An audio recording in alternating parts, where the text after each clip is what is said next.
Hey, it's Huck. And Dustin. And your team sucks. The thing that we wanted to discuss today, and this is not going to be, the last time we are on this subject, but Dustin and I, we've been talking about this just about every time we get together. Who are the Browns going to screw up and take this year in the draft, right? Yep. We all know their history. So I have my own philosophy. I think Dustin has maybe a slightly different philosophy. But in preparation for this, I know I just a little while ago I was looking again. I was kind of breaking this draft down by position. Now, you're the Browns. Forget what the experts say. And forget about, for now, what draft picks the Browns have. Everybody knows we got the first pick. We got the 12th pick. We got a couple of picks, in the second round. Forgetting all that. Just focusing for a minute. Forget about where our draft picks are. If you're just going to think, okay, we're the Browns and we need a lot. What are your priorities? I mean, what are the 2 or 3 areas where you think you're going to focus in this draft, just looking at it from that point of view? Defensive line and offensive line. Okay, and as far as defensive line, what's your rationale here? We need a pass rush. Okay, so I'm kind of looking at it this way. The Browns were weak in a lot of areas, obviously. Their 1-15 record kind of is all the evidence you need for that. But among other things, we were the worst team in the league, I think, against the run. We gave up way too many, running yards. We did not have a consistent pass rush for the most part. And I'm not really sure whether that's because teams were able to run on us so much that we were so focused on trying to stop the run that we never really focused on pass. The Browns desperately need to shore up their offensive line. I don't care what quarterback you put behind center. I don't care what running back you have. If you don't have an offensive line, and the Browns do not have an offensive line, to be successful this year, the Browns need to draft at least 2 starting offensive linemen. And so, to my way of thinking, that means 2 out of the first 4 picks. Screw everything else. I don't care what other sacrifices you have to make. 2 out of the first 4 picks should be offensive linemen. You said the first 3 picks you would pick offensive linemen. If the Browns use their first round pick and grab somebody like this Robinson from Alabama, or this other guy, this guy Ramczyk or whatever his name is 26. From Wisconsin, or one of these centers like the guy from Ohio State, Eiflin or whatever his name is. 45th. If they pick those 3 guys with their first 3 picks, I would yell hallelujah. Sure, they're probably not the projected first, 12th, and 33rd pick in the draft. But I guarantee you a year from now, this guy's out of his fucking mind. I guarantee you a year from now, that with Joe Thomas, we would have 2 brilliant offensive tackles, 1 brilliant guard, and a center. I'm not saying that's what I would do, take 3 offensive linemen. I'm saying 2 out of the first 4 picks. I'll tell you my draft right now. But first round, everybody's saying Myles Garrett, defensive end. It's hard to argue with that. The guy is, according to, and I've looked up every mock draft I can think of. Everybody says this guy is head and shoulders the best defensive end and maybe the best all-around player, in this draft. Everybody's got him at number 1, and everybody has the Browns taking him in all the mock drafts. I think, though, the Browns are more likely to do what they've done last year and in years past, which was, to trade down to get more picks. Because here's what I discovered as I was looking at these mock drafts, and I was looking at like the top 5 players, by position, right? Yeah. And what I kept saying was, my God, there's a bunch of Ohio State players, by the way. There's Lattimore, the cornerback, who's on many boards considered the best cornerback coming out in the draft this year. Hooker, the safety. There's a bunch of good safeties. You like the guy from Michigan. Peppers. who's kind of reminds me of a Troy Polamalu. Exactly. You say that. I'm not good. I don't speak Hawaiian. As I'm looking at all these players in the offensive line that we desperately need, and, let's be honest, a guy like McMillan, Ohio State's middle linebacker, we're terrible up the middle. People ran like crazy on us. So, you can't ignore linebacker here.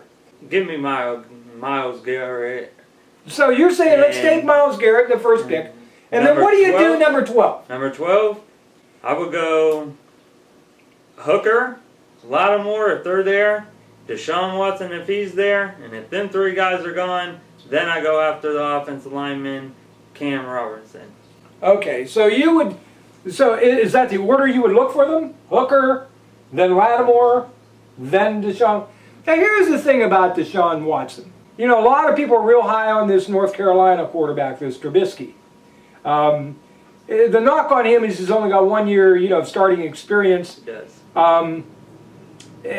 But everybody likes his attitude. Everybody likes his leadership. Everybody loves his, his skill set, his powerful arm, supposedly his accuracy. I don't know about. I could tell you that. But here's the thing. Here's the thing I do know. Which brings me to another point. Shortly after the championship game, I'm watching that championship game. And, and after the first quarter, I thought this Watson was getting his ass kicked. He was. I mean, he was getting stomped on and his ass kicked. And then he came back and he showed me something. I mean, he really showed me something. I got to admit, I was really impressed. I was singing this kid's praises after that game. Because this kid got his ass kicked and then played a whale of a second half. Just a whale of a second half. And his coach, Jimbo. What kind of fucking name is Jimbo? Jimbo. Is that short for Jim Bob? I'm guessing he's from Alabama. Yeah. Well, I don't know. Anyway, Jimbo was saying after the game that, that the Cleveland Browns really seriously got to take stock of the situation and consider He called him Michael Jordan. Well, you know what? That's the coach's job. Because, to be honest with you, all the draft, all the draft markups that I've seen didn't, none of them were really high on this year's, quarterbacks, including Deshaun Watson. In fact, a lot of people don't feel this year's draft has a legitimate first-round quarterback. I don't think there is one. But now, some people are high on Notre Dame's quarterback again. All of these guys are going to need a little bit of work, to get up to NFL standards. But I'll be honest with you, I was impressed with Deshaun Watson. He's the one quarterback, based on what I saw against Ohio State, and then the next week, in the championship game, this guy was plenty accurate. He had plenty of heart. He had plenty of mobility. I like the idea of, just the fact that he got knocked around, picked himself up off the ground, dusted him off, and played lights out. That, so used to seeing Browns quarterbacks getting knocked around, I'm thinking, wow, I can relate to that. But there's no way I could draft this kid in the first round. Well, then who would you pick number 1 and 2? I'm gonna, reluctantly, really reluctantly, I'm going to go ahead and I'm going to say, okay, let's get this Myles Garrett. If he's as good as everybody says he is, I guess we can't pass him up. He's that good. But with the 12th round pick, or the 12th pick in the draft in the first round, I'm going for that Robinson dude, or I'm going for that Wisconsin offensive lineman. I'm sorry. And then with the 3rd pick in the draft, which is what, like number 33, is that like the first pick in the 2nd round? At that point, now if Deshaun Watson is available, I would consider him. I really would. He ain't going to be there. But I don't think he's going to be there either. But if he is, now I don't give a shit about Trubisky. I don't care about, this Kaiser or any of these other quarterbacks. But if Watson is there with the 33rd pick, and he might be there. He's not going to be there. He might be there. If he is, I might spend the 33rd pick on that kid. Now, this is assuming that people like Peppers and Lattimore and Hooker and this kid Adams from, where is it, Alabama? Alabama, that they're all gone. You know, I'm figuring that they're all gone. But so that's what I'm thinking. I'm thinking, okay, we'll go with Garrett with the first pick. I'm thinking with the 12th pick, we're going to go ahead and get that offensive lineman we really need. In the second round with the first pick, at that point, if Watson's there, we take him. If he's not there, then I'm looking for the next best offensive lineman. Maybe it's that center from Ohio State. There's a couple other good centers in the league as well, you know, or in the. We got the 33rd pick and the 50th pick. Okay, so with one of those two picks, I'm taking the offensive lineman. I'm either taking him with the 33rd pick if Watson's not there, or I'm taking him with the 50th pick if he is there. I'm taking, you got me, 2 offensive linemen in the first 4 picks, no matter what. That's what I'm doing. Now, what are you doing? I'll take 2 offensive linemen, 33rd and 50th. But then the 4 best offensive linemen are probably going to be gone by then. No, they won't. Yeah, they will. No, they won't. You don't think? No. I seen mock drafts where they don't got the 20th pick and the 26th pick of the I was looking at 3 different mock drafts. I looked at 3. And in 2 of the 3, Robinson and Rimzik were both gone before the Browns drafted second. Not in mine. I didn't see him not. Okay. I see 20 and 26. I mean, again, it just depends. I'm a big believer that nothing is going to go right if you don't have offensive linemen. There's 2 things you need to win in the NFL. And I know it's a quarterback's league and you got to be able to pass the ball and all of that. Defense. But defense, number 1, you got to be able to get your ass off the field. I mean, you just got to be able to get your defense off the field. Seahawks. And the Browns couldn't do that last year. So if you're going to spend that number 1 draft pick on a defensive player, you know, kind of a consensus number 1 pick, I'm fine with that. But the only way I can justify spending the first round pick on a defensive player like that is if I concentrate on offensive line big time. Last year, a lot of people thought that the Browns were nuts. You know, going overboard on wide receivers. They did. They went overboard on wide receivers. So I'm saying if you're going to go overboard on a position, do it with offensive line. Imagine the offensive line we would have if we have Joe Thomas, who's never had help on the left-hand side except that 1 year when we got that guy from the Bengals, remember? It was the only season or 2 that we could run on the left side was because he had a true guard on his inside. We haven't had that since. So, you know, when he screws up, and occasionally he does screw up, it's usually because he's all alone on an island out there. He's got no help on that side.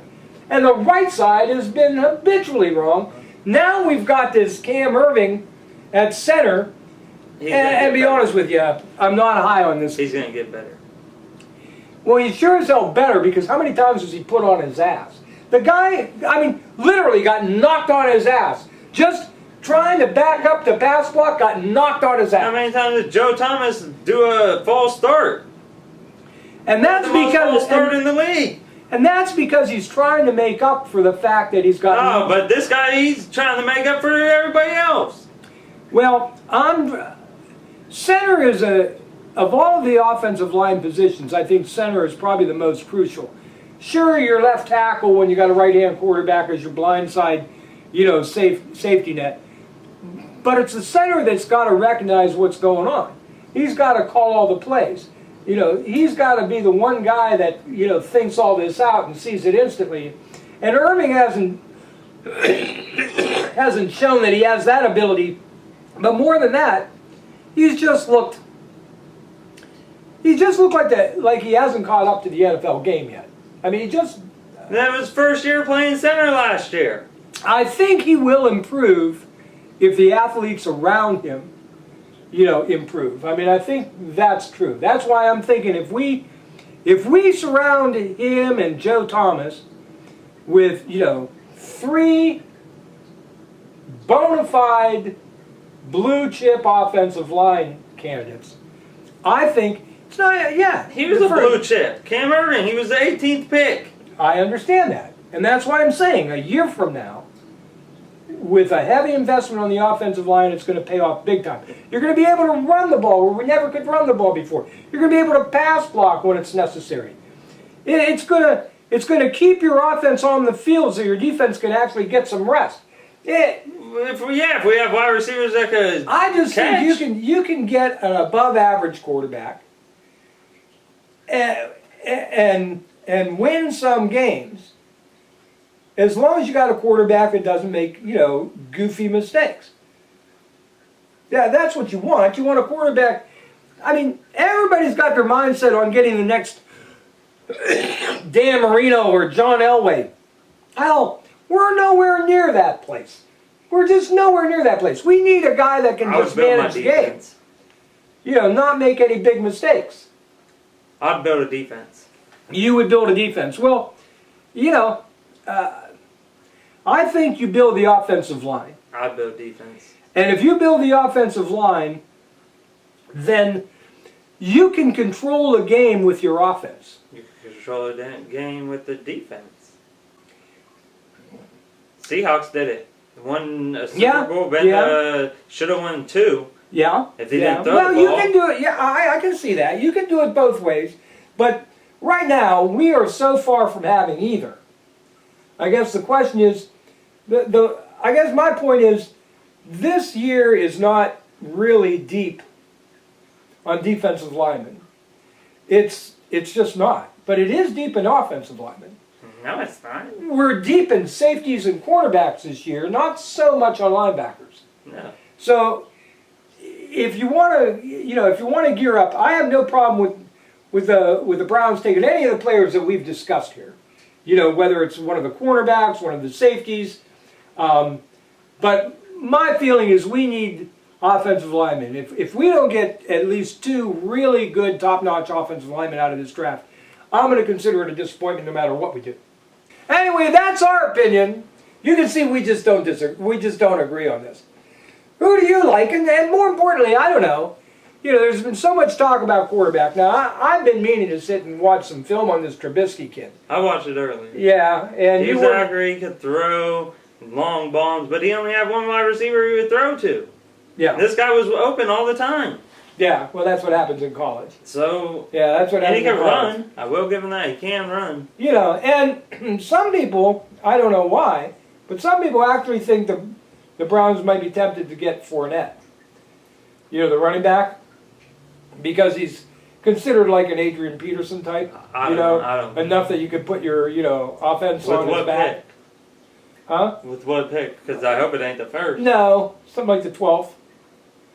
I mean, I've seen some mock drafts where Fournette is definitely going to go, sometime mid-first round. I think top 10, but if you wanted a run back, you should have got Ezekiel Elliott last year. But mark my words, Trubisky is supposed to go like within the top 3 or 4 picks. There's 2 other teams besides the Browns that are expected to get a quarterback all within the top 10. 49ers? I think 49ers might be one of them. I think the Jets are another team that's looking for a quarterback, and here's another team. Jacksonville, maybe? Yeah, I don't know. Whoever it is. So the Browns aren't alone looking for a quarterback. I have a feeling we're going to try getting a quarterback through free agency this time, and maybe take a flyer in the draft on any of these. I mean, we might draft somebody, in a later round or something, kind of like when we got Kessler, this year. I hope we don't go and get Garoppolo from New England. That's a rumor. There's still rumors floating around that we're going to go get Kaepernick. Every fucking time anybody trades from the Patriots, any other quarterbacks go, after Tom Brady got hurt the one year, the dude went 11-5, then he goes somewhere he ain't even on the team no more. Each time this happens, their quarterbacks ain't good. They're good in that system. Yeah, well, apparently, that seems to have been true. I don't know. There's a lot of people looking at that Garoppolo, though. So, I don't know. I don't know where this is going to lead for the Browns as far as the quarterback situation goes. But I know the coaching staff was pretty high on this Kessler. I thought he managed the situation pretty well, considering the terrible, terrible situation that he was in, kind of thrust in last year. No, I mean, they really more or less wanted to redshirt him all year. And, you know, it was what? There were 3-4 games in the season where they had to actually start. Third, I think. Yeah. So, you know, considering how much there is to learn, now he doesn't have the strong arm and all of this, but I don't think the Browns are as desperate for the quarterback this year as a lot of, given the state of the team and all of the other big needs on this team. I think you're better off getting somebody that's got a little NFL experience under their belt, you know, in this situation for another season or so. Wait until maybe next year where we're a little deeper in quarterbacks, you know, to go grab your franchise quarterback. In the meantime, develop a freaking offensive line so by the time you get that quarterback, he's not assassinated the first regular season game. You know what I'm saying? Al, I've spoken too much. I always do. Oh. Done here. So, anything you want to add there, Dustin, to this? Subscribe, leave comments. Tell us who you would draft. Yeah, tell us where we're wrong. Tell us where we're fucking wrong. So, thank you for watching. We'll see you again next week.